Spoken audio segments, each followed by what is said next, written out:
The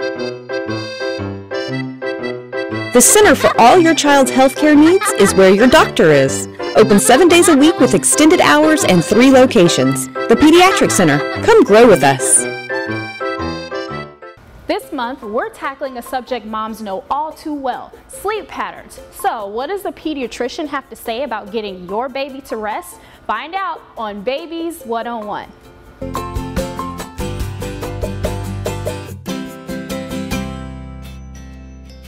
One common struggle amongst new moms is getting their baby to go to sleep.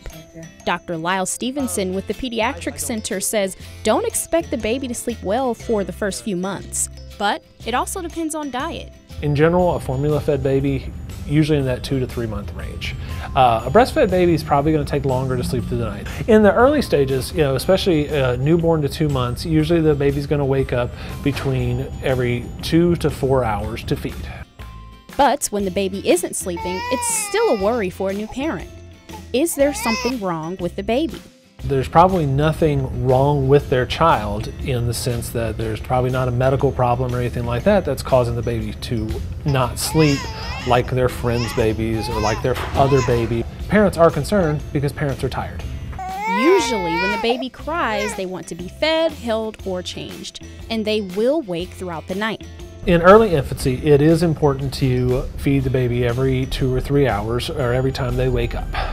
With premature infants, we actually recommend that you wake your baby because sometimes a premature infant won't wake up whenever they're supposed to, and then they'll get low on energy, low on calories, low on glucose especially. When the baby is crying and you have fed them and changed them, Stevenson says there are tactics to get them back to sleep. So I encourage my parents to at least try and pat them on the back, pick them up, put them on their shoulder, essentially the tatam, and so that the baby can get a little bit of just comfort and then try to go back to sleep. Parents, as you're trying to kind of wean the middle of the night feeds, is to give them a little bit less. If they're normally taking a 6-ounce bottle, give them 2 ounces or give them 4 ounces. Not only is there a concern for sleeping at night, there's also napping throughout the day. They may be taking a nap essentially every couple of hours in between their feeding. There are babies that just don't like sleep, that they don't sleep, so those babies will be different. And there'll be some babies that just need to fall asleep 3 times a day. If your baby's the type that likes sleeping in the car, so if you get up and go somewhere in the morning, or if you're taking them to daycare, they may get an extra little cat nap on the way to and from daycare. Dr. Stevenson says there are a few no-nos when trying to get the baby to wind down. We do recommend for children at all ages to not have any screens. Essentially, we wouldn't sleep with flashing lights, but we forget that our TV screens and all that are essentially flashing lights. I learned that it's okay to give a baby a bottle, but don't leave them with a bottle.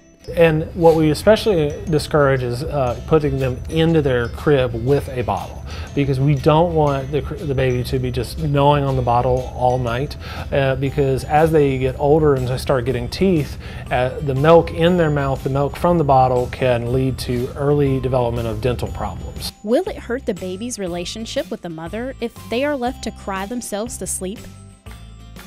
Again, in the infant period, in the 0 to 2 month period, if your baby's crying, they're probably hungry, cold, have a problem, or have a dirty diaper. We should go get the baby. But as they get old, it's okay that we don't just run in there the second they start crying. And again, we can condition them to know that if they cry, mommy's gonna come get them. But be sure to not leave the baby for too long. I do kind of tell parents to, have a limit. If it's been 5 minutes, go get them. Or if it's been 10 and 15, you just can't let them cry for 2 hours. Maybe the next week or the next night you try 10 minutes before you go get them. We see cribs decorated with teddy bears and more. Stevenson says you don't need all of that. My ideal for a child is to sleep in a hard sleep surface that doesn't have any toys, stuffed animals, pillows, and not too many blankets.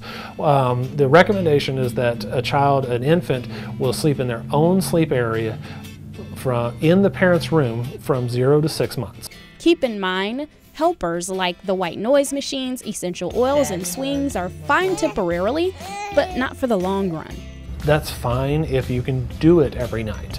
But if you go somewhere and you don't have your white noise machine, will your baby sleep? If there's going to be a situation where we can't have that, let's try and do it without. Let's try and have them as much as possible to where we can function even if we're not in our normal environment. Essentially, the best things for babies and for children as they get older is that we be consistent with their sleep schedule. Try and do the same things every night. Now let's check in with Hannah and see how well Israel is sleeping.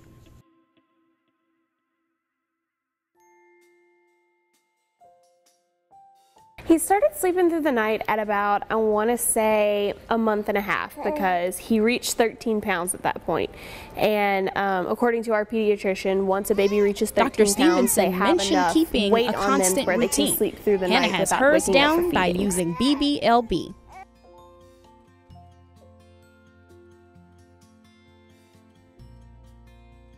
So bath, bottle, lotion, bed, actually.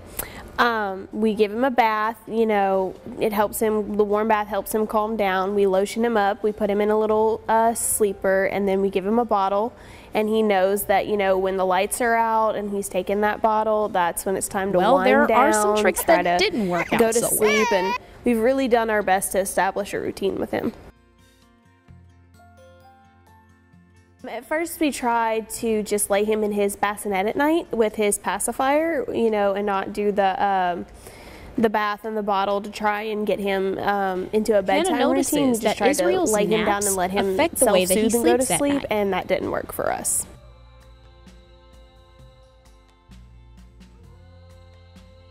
He takes 2 or 3 naps a day, each varying from, they can vary from 30 minutes to an hour and a half. And while mom is trying to sleep, Israel is just getting started. During the day, the later his bedtime is at night. Normally he's awake by like 6 a.m. and he's hungry, ready for another bottle, and then after that first bottle of the morning, he'll go back to sleep for about another 2 hours.